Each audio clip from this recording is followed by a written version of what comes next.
ये एसटीएफ की अपराधियों से मुठभेड़ हो गई। एनकाउंटर में तनिष्क शोरूम लूटकांड का आरोपी घायल हुआ है, जबकि एसटीएफ के 3 जवान जख्मी हुए हैं। अररिया पुलिस का कहना था कि तड़के सुबह एसटीएफ को 2 अपराधियों के मूवमेंट की सूचना मिली। इसी आधार पर मौके की घेराबंदी की गई। पुलिस ने ललकारा तो वो भागने लगे और फायरिंग करने लगे।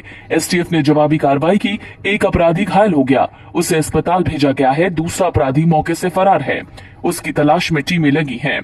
पुलिस अधिकारी ने बताया कि एनकाउंटर में एसटीएफ के 3 जवान घायल हुए हैं। जो अपराधी घायल हुआ है उसकी क्रिमिनल हिस्ट्री है और जिले का कुख्यात बदमाश है। वो कई बैंक लूटकांड में शामिल रहा है। पूर्णिया में तनिष्क शोरूम लूट में भी उसका ही हाथ था। मुखिया पर फायरिंग की घटना का आरोपी है। उसकी पहचान चुनमुन झा के रूप में हुई है।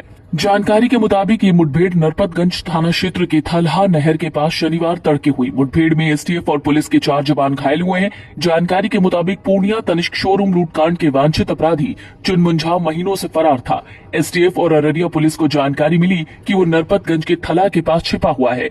करीब 3 बजे तड़के एसटीएफ और अररिया पुलिस ने संयुक्त रूप से कार्रवाई की, जहां अपराधियों और एसटीएफ के बीच फायरिंग हो गई। इस एनकाउंटर में एक अपराधी मौके से फरार है, जबकि घायल चुनमुन झा को सीने में कई गोलियां लगी है। अपराधी को नरपतगंज पीएचसी में भर्ती कराया गया है। तड़के सुबह एसटीएफ विशेष कार्यबल को इंफॉर्मेशन था, उसी सूचना पर यहाँ छापामारी किया गया, जिसमें अपराधकर्मी 2 थे। वो भागने लगे। उनको बार बार रोकने के बावजूद भी वो लोग गोली फायरिंग कर दिए पुलिस पर।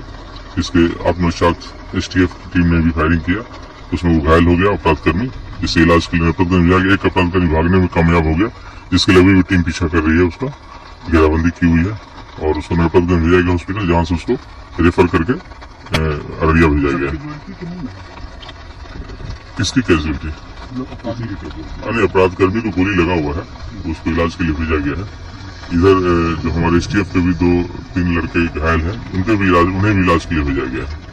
और अपराधकर्मी जो है उसके बारे में मालूम चला है कि वो अपराधकर्मी हमारे जिला का कुख्यात अपराधकर्मी था, जो कई बैंक लूट में कांड में संलिप्त रहा है। पूर्णिया तनिष्क में और तलाशी मुखिया पर फायरिंग करने में उसका नाम चुनमुन झा है, वही शामिल है। चुनमुन झा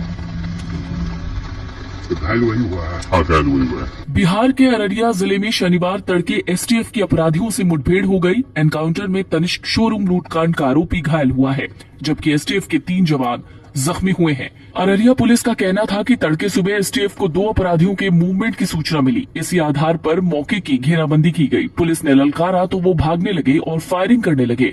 एसटीएफ ने जवाबी कार्रवाई की। एक अपराधी घायल हो गया, उसे अस्पताल भेजा गया है। दूसरा अपराधी मौके से फरार है, उसकी तलाश में टीमें लगी हैं। पुलिस अधिकारी ने बताया कि एनकाउंटर में एसटीएफ के 3 जवान घायल हुए हैं। जो अपराधी घायल हुआ है उसकी क्रिमिनल हिस्ट्री है और जिले का कुख्यात बदमाश है। वो कई बैंक लूटकांड में शामिल रहा है।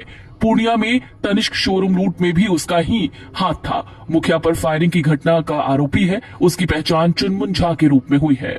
जानकारी के मुताबिक ये मुठभेड़ नरपतगंज थाना क्षेत्र के थलहा नहर के पास शनिवार तड़के हुई। मुठभेड़ में एसटीएफ और पुलिस के 4 जवान घायल हुए हैं। जानकारी के मुताबिक पूर्णिया तनिष्क शोरूम लूटकांड के वांछित अपराधी चुनमुन झा महीनों से फरार था। एसटीएफ और अररिया पुलिस को जानकारी मिली कि वो नरपतगंज के थला के पास छिपा हुआ है। करीब 3 बजे तड़के एसटीएफ और अररिया पुलिस ने संयुक्त रूप से कार्रवाई की, जहां अपराधियों और एसटीएफ के बीच फायरिंग हो गई। इस एनकाउंटर में एक अपराधी मौके से फरार है, जबकि घायल चुनमुन झा को सीने में कई गोलियां लगी है। अपराधी को नरपतगंज पीएचसी में भर्ती कराया गया है। Video desk Amar Ujala